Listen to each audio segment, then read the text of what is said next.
Хөдөлмөрийн нэгдсэн сайт. Хөдөлмөр зөвгөн. Хөдөлмөрийн гэрээ гэж юу вэ?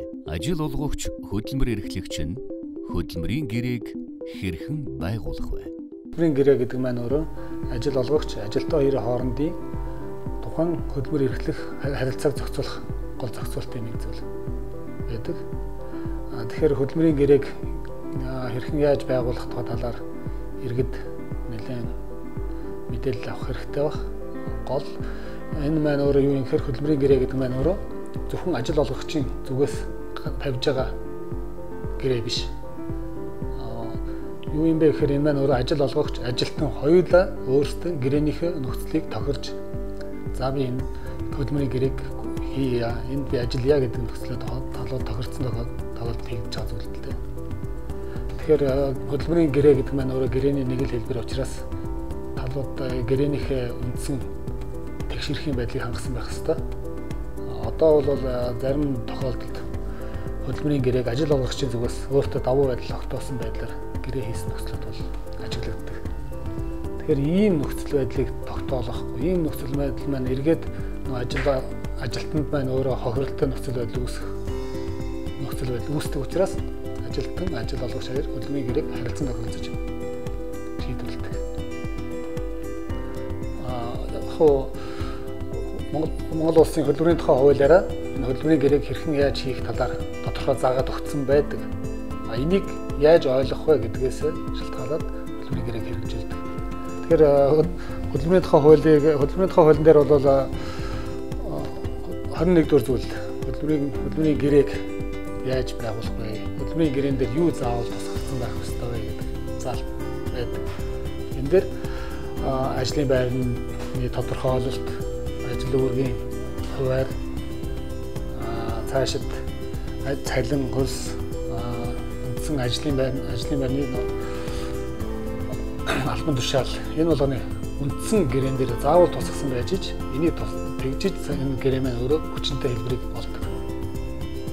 Тэгээ дараагийн анхаарах зүйл маань юу юм бэ гэхээр хөдөлмөрийн гэрээн дээр ажлын байрны тодорхойлтыг хүмүүс тэр болгон анзаараад байдаг.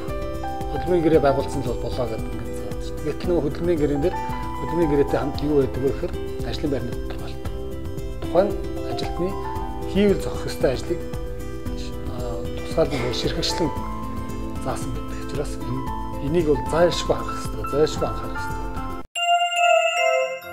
Монголын хөдөлмөрийн нэгдсэн сайт. Хөдөлмөр зөвгөн. Хөдөлмөрийн гэрээний 21-ийн 6 гэдэг 21-ийн 6 дугаар зүйл дээр юу заасан байдаг вэхээр талууд хөдөлмөрийн гэрээ байгуулахдаа энэ хөдөлмөрийн гэрээн дээр заасан нөхцлөөс гадна бусад нөхцөлийг тохирж болно гэж заасан.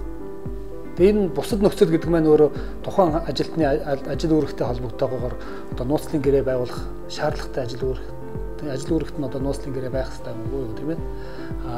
Энэ төрөнг хариуцж байгаа юм уу юу? Энэ нөхцлүүдийг тусгаснараа энийг заавал хамтдаа байгуулах уу юу гэдгийг асуулыг талууд тохиролцсон байдаг. Ингэж дээрэс нь энэ бол тухайн ажилтны мөн ажил олгогчийн зүгээс тавьж байгаа нэг шаардлага болоо явагддаг. Гэхдээ энийг хөдөлмөрийн гэрээн дээр зөвшөөрөөд энэ тавьж хийж болно, тусгаалan хийж болно гэж заасан. Яг хоо энэ бол хөдөлмөрийн гэрээн дээр мөн давхар ажил эрхлэх гэдэг асуудал байгаа. Тийм ээ?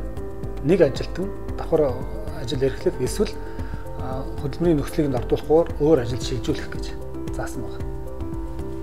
Ийм тохиолдол байгаагүй энэ тохиолдол яг энэ хөдөлмөрийн хуулийн заасан тохиолдлоос бусад байдлаар бол хөдөлмөрийн гэрээг заавал шилжүүлэх хэрэгтэй. Хөдөлмөрийн гэрээг хугацаа гэж заасан байдаг. Энэ бол хөдөлмөрийн тухай хуулийн 23 дахь зүйл дээр заасан байгаа. Хугацаатай уу хугацаагүй байж болно гэдэг. Тэгээд энэ дээр хугацаатай уу хугацаагүйгээ заасаннаас ямар тохиолдолд хугацаагүй гэдэг. Энэ байнгын ажлын байран дээр хугацаагүй хөдөлмөрийн гэрээ байгуулна гэдэг заасан.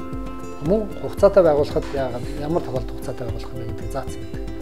Тэгэхээр байнгын байр нь ажлын байр уу юу? Одоо тухайн ажлын байрыг байнгын ажлын байраа гэдгээр тодорхойлсон тохиолдолд энэ дээр хугацаа заалгүйгээр хөдөлмөрийн гэрээ байгуулад ажиллах үүрэгтэй. Тэгээд за хугацаа дууслаа гэж үздэг. 1 жилийн хугацаанд яг л 365 хоног маань дууссан тохиолдолд талуудын хэн нэгэн гэрээний хугацааг дууссан талаад дуусныг цуцлах, дуусгар болсныг дуусгах болгох тухай санал тавиаг бол гэрээг яг анх байгуулсан хугацаагаар цаашид үргэлжлэе. Хөдөлмөр эрхлэгч нь ажилд тогтворт сэтгэл ханамжтай ажиллахад хөдөлмөр эрхлэгч ажил олгогч хоёрын тохиролцсон хийгдэх хөдөлмөрийн гэрээ маш чухал. Та дэлгэрэнгүй мэдээллийг хөдөлмөр цэгийн цахим хуудаснаас авна. Монголын хөдөлмөрийн нэгдсэн сайт хөдөлмөр цэгийн